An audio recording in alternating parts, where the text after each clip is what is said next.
নমস্কার বন্ধুরা, ডিমস কিচেন চ্যানেলে তোমাদের অনেক অনেক অনেক স্বাগত। আশা করি সবাই ভীষণ ভালো আছো। আজকের রেসিপি নিরামিষ ছোট আলুর দম বা গুঁড়ো আলুর দম। ভীষণই সহজ পদ্ধতিতে রেসিপিটি বানিয়ে দেখাবো আর ভীষণই টেস্টি হয় রেসিপিটি। চলো রেসিপিটি দেখে নেওয়া যাক কী কী লাগছে। এর জন্য আমি নিয়েছি ছোট ছোট গুঁড়ো আলু। এটা এখন যেহেতু শীতকাল, খুব সহজেই এই ছোট আলুটা পাওয়া যায় আর খেতেও খুব ভালো লাগে। এবার একটা প্রেশার কুকারের মধ্যে আমি আলুগুলো আগেই ধুয়ে পরিষ্কার করে রেখেছিলাম। আলুগুলো দিয়ে দিলাম পরিমাণ মতো জল আর লবণ। আলুটা সেদ্ধ হয়ে গেছে, আমি খোলাটাও ছাড়িয়ে নিয়েছি। এবার কড়াইয়ের মধ্যে তেল গরম করতে দিয়েছিলাম, আলুগুলো ভেজে নেব। দিয়ে দেবো অল্প একটু হলুদ গুঁড়ো, তাহলে আলুর রঙটা খুব ভালো আসবে। আলুগুলো দেখো ভাজা হয়ে গেছে, তুলে নিলাম। এবার দিয়ে দিলাম গোটা গরম মশলা ফোড়ন, এলাচ, লবঙ্গ, দারচিনি, তেজপাতা আর অল্প একটু জিরে, গোটা জিরে।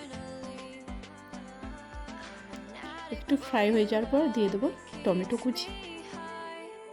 টমেটোটাও দেখো একটু ফ্রাই হয়ে গেছে। এবার দিয়ে দেবো আদা, জিরে, মৌরি পেস্ট 2 চামচের মতন আমি এখানে ইউজ করেছি। মশলাটাকে একটু ফ্রাই করে নিতে হবে। মশলাটা একটু ফ্রাই হয়ে যাওয়ার পর দিয়ে দেবো হলুদ গুঁড়ো, ঝালের জন্য দিয়ে দেবো লঙ্কার গুঁড়ো, আর দিয়ে দেবো অল্প একটু কাশ্মীরি লঙ্কার গুঁড়ো, যাতে রঙটা খুব ভালো আসে। মশলাটাকে খুব ভালো করে কষিয়ে নিতে হবে। এবার দিয়ে দেবো পরিমাণ মতো লবণ। দেখো মশলাটা ড্রাই হয়ে আসছে, ওই জন্য অল্প একটু জল অ্যাড করে দিয়ে আবারও মশলাটাকে ভালো করে কষিয়ে নিতে হবে। এবার দিয়ে দেবো মটরশুঁটি, কাঁচা মটরশুঁটি এখানে আমি ইউজ করেছি। মটরশুঁটি দিলে আলুর দমের টেস্টটা খুব ভালো আসে। দেখো মশলাটা কষানো হয়ে গেছে, তেলও ছেড়ে দিয়েছে। এবার অল্প একটু স্বাদের ব্যালেন্স হওয়ার জন্য চিনি অ্যাড করলাম।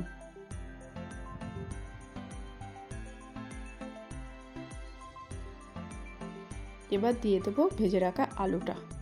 আলুটা যেহেতু সিদ্ধ, তাই এখানে আমি বেশি পরিমাণ কষাবো না। 2-3 মিনিটের মতন মশলার সঙ্গে আলুটা কষিয়ে নিয়ে অল্প একটু জল অ্যাড করে দেবো। এর মধ্যে আমি অ্যাড করে দিলাম অল্প একটু জিরে গুঁড়ো। খুবই সুন্দর একটা স্মেল আসে জিরে গুঁড়ো দিলে। আমি খুব বেশি জল অ্যাড করিনি, দেখতেই পাচ্ছেন। এবার দিয়ে দেবো কেটে রাখা ধনিয়া পাতা কুচি।